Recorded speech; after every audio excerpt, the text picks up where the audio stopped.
গর্ভ হইলে মেয়েটা মারা যাইব, কোন অপারেশন রোগী, মেয়েটার মাথার কোন যন্ত্রণা মারাত্মক ধরনের, তাহলে প্রথম 40 দিন থাকতে আলাকা রক্ত থাকতে যদি মেয়েটার গর্ভ যদি কেউ নষ্ট করেন ডাক্তারের পরামর্শ দ্বারা, তাহলে তেমন গুনাহগার হইতে না, তবুও না করা খান বালা। আর যদি 240, 340, 4 মাস হয়ে গেছে, 3 মাস হয়ে গেছে, 2.5 মাস হয়ে গেছে গিয়া, 1.5 মাসের ঊর্ধ্ব হয়ে গেছে গিয়া, এইভাবে মহিলাদের যদি গর্ভ নষ্ট করন, জানিয়া রাখবা এরা কিয়ামতের দিন আল্লাহর দরবারে গিয়ে জবাব দিবা। এরা বেশিরভাগ সন্তানগুলোর কারণে জাহান্নামী হইবা, সন্তানগুলোর কারণে এরা জাহান্নামী হইবা। এর জন্য আল্লাহর ওয়াস্তে মহিলাদের যে কিছু সংখ্যক জায়গা স্বামী স্ত্রী হলে বা কোনো ছেলে মেয়ে অবৈধভাবে গুনার কাজ করেছেন, মেয়েটা গর্ভধারণ করছেন, মেয়েটার গর্ভ ডাক্তারের পরামর্শ নিয়ে নষ্ট করটা, এরা কিয়ামতের দিন আল্লাহর কাছে জবাব দিবা। এই সন্তানের কারণে লক্ষ লক্ষ মানুষ জাহান্নামী হইবা। এর লাগে মহিলাদের গর্ভটা আল্লাহর ওয়াস্তে নষ্ট করবা না বাবা। যারা দুনিয়ার জমিনের মধ্যে এইভাবে গর্ভটারে নষ্ট করবা, তাহলে জানিয়া রাখবা কিয়ামতের দিন ওই সন্তানে গিয়ে আল্লাহর দরবারে গিয়ে বিচার দিবা, আল্লাহ আয় আল্লাহ আপনার ও বান্দায় ও বান্দিয়া আমার দুনিয়ার জমিনের মধ্যে বিশেষ করিয়া কষ্ট দিছেন, অপমানিত করছেন, এর লাগে আল্লাহর বন্দেগান দুনিয়ার জমিনের মধ্যে আমরা আল্লাহর ওয়াস্তে এই ধরনের গুনার বা বুরা কাজের মধ্যে আমরা যাইতাম না। 340-এ 120 দিন, 120 দিন পরে 4 মাস 10 দিনের ভিতরে রূহটা দেওয়া হয়ে যায়, জানটা দেওয়া হয়ে যায়। মহিলার পেটের মধ্যে আল্লাহ পাক রব্বুল আলামিন যেই সময় সন্তান হাতিরে রাখন, মুখের দিকে আল্লাহ খাওয়াইন না। আল্লাহ জানেন বান্দারে তোমার মুখের দিকে আমি খাওয়াইলাম না, কোন কারণে মুখটারে পবিত্র রাখলাম, তোমার মুখটারে আমি পবিত্র রাখি দিলাম। মুখে আল্লাহ একটা পর্দা ডালিয়া দেন, তোমার মার নারীর সঙ্গে তোমার নাভির সঙ্গে সম্পর্ক করিয়া রক্ত দিয়া দিয়া মায়ের পেটের মধ্যে বড় করলাম। তোমার মুখের দিকে আমি খাওয়াইছি না বান্দারে, তোমারে আমি মুখে পবিত্র রাখলাম, জমিন আসা তুমি পবিত্র মুখ দিয়ে আমি আল্লাহর ইবাদত বন্দেগী করতাই। তারপরে হইল গিয়া মায়ের পেটের মধ্যে আমরা কিভাবে ছিলাম বাবা, বলে মাথাটা নিচের দিকে পা উপর দিকে আল্লাহ সজিদা রাখছেন বান্দা। জমিনে আসার পরে তুমি তোমার মারে সজিদা করতাই, তুমি তোমার বাবারে সজিদা করতাই, মারে না তুমি তোমার বাবারে সজিদা করতাই। ওলানি বলে জিরাম। জমিনে আসার পরে মারে সজিদা নাই, বাবারে সজিদা নাই। জমিনে আসার পরে কোন কবরস্থানের মধ্যে গিয়ে সজিদা না, কলি আল্লাহদের মাজারের মধ্যে সজিদা না, একমাত্র আমি আল্লাহ পাক রব্বুল আলামিনকে তুমি সিজদা করতাই, একমাত্র আল্লাহরে সিজদা করতাই। গতিকে তোমার মার পেটের মধ্যে আমি সজিদা শিখাই দিলাম। দুরূদ শরীফ পড়ো, আল্লাহুম্মা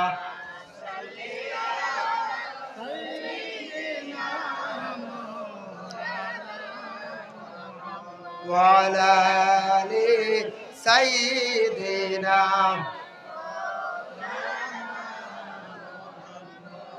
اللهم صل على سيدنا وعلى آل سيدنا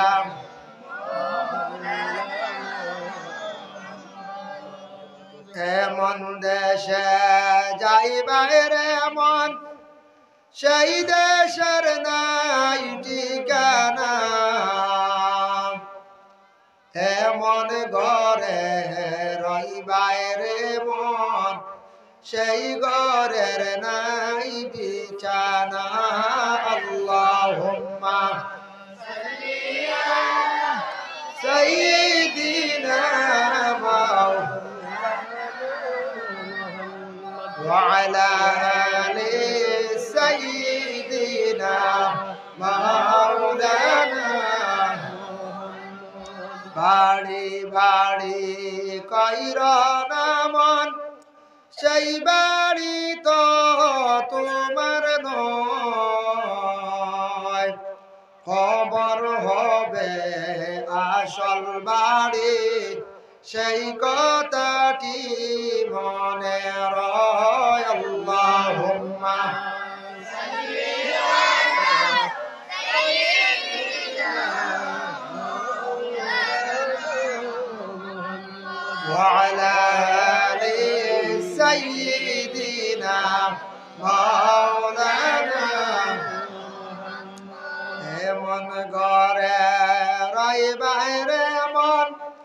সেই ঘরের নাই কোনো সাথী, এমন ঘরে রইবায় রে মন, সেই ঘরের নাই কোনো বাতি। আল্লাহুম্মা সাল্লি আলা সাইয়্যিদিনা মুহাম্মাদ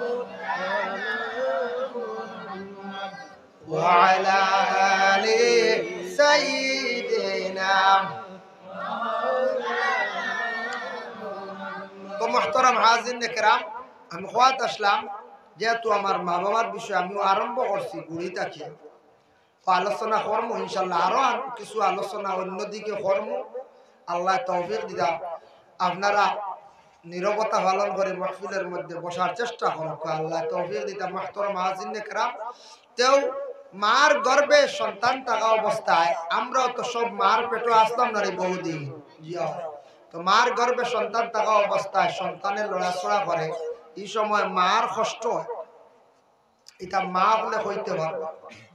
প্রত্যেক মা বলে জীবনে বড় কষ্ট ধারণ করছেন সন্তানের লাগিয়া, কতটুকু কষ্ট করলাম, কিরা করলাম বলে প্রত্যেক মা এবং বাবা যে দুইজন মা বাবা দুইজনের জীবনের মধ্যে বাবা কতটুকু কষ্ট করলাম, একটু আমাদের বিশেষ করিয়া জানা দরকার। যেই সময় মায়ের পেটের মধ্যে সন্তানের লড়াচড়া আরম্ভ করলো বাবা, এই সময় সন্তানের লড়ার কারণে মায়ের পেটের মধ্যে অনেক বেদনা সৃষ্টি হয়। মা জননী খাইতে পারেন না, কোনো সময় রাত্রি বেলা ঘুমাইতেও পারেন না। মার বেদনার কারণে মা ঘুমাইতে পারেন না, খাইতেও পারেন না, কতটুকু পর্যন্ত বেদনা করে। তাই মহিলা হলে বেশি কষ্ট করে 4 মাস 10 দিনের পর তাকিয়া একজন জীবিত মানুষে আর একজন জীবিত মহিলারে ছেলেরে বা মহিলারে পেটের মধ্যে রাখছো। এখন দেখছেননি কোন কোন মহিলা গুলো সন্তান পায়, তার কোনো গঠন থাকে না, তাকে নি বলছে জি না, দাদির গঠন নানির গঠন ওলা হয়ে যায়। বলে এই গঠনটা কিভাবে হয়? দেখো, গঠনটা হইল মহিলা প্রথম পর্যায়ে সন্তানের গঠনের আগে যেই সময় নতুন ভাবে গর্ভধারণ করছেন, মহিলা কর্তব্য হইল ঘরের মধ্যে থাকতাম। সকালবেলা ঘুম থেকে উঠিয়া মহিলা নিজের আয়না দিয়া তার চেহারা সাকুয়া এবং তার স্বামীর চেহারা বা সাকুয়া। মহিলায় যদি আল্লাহ তানরে মেয়ে সন্তান দান করেন, তানর গঠন আল্লাহ দান করবা।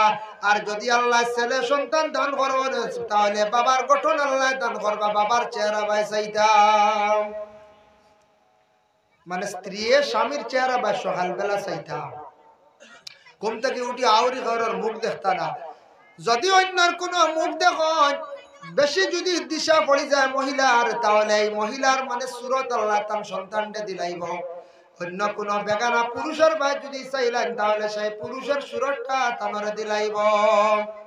আর আমরা কই না নাক কাটা, খান কাটা, গলা কাটা, এইভাবে আসন সন্তান হল বাবা। এটা হইলে আল্লাহর একটা পরীক্ষা। আল্লাহ জানেন বান্দারে, তুমি কোনদিন জমিনে যদি কোন নাক কাটা ছেলে দেখো বা মেয়ে দেখো, দেখিয়া যদি তুমি অবহেলা করিয়া থাকো, কোন খান কাটা ছেলে দেখছো, ঠুট কাটা ছেলে দেখছো, মেয়ে দেখছো, দেখিয়া তুমি কোনদিন অবহেলা করিও না। আল্লাহ পাক রব্বুল আলামিনে তোমার ওলা সন্তান দিয়া জমিনের মধ্যে আল্লাহ বদলা লই দিবা। বলে আমরা দেশ খেয়ে আসেন নাক কাটা দেখে ইসনিস করিয়া লাগা লাগে হলিতে ভা তাবারাকাল্লাহু ওয়া তাবারাকাল্লাহু আহসানুল খালিকিন।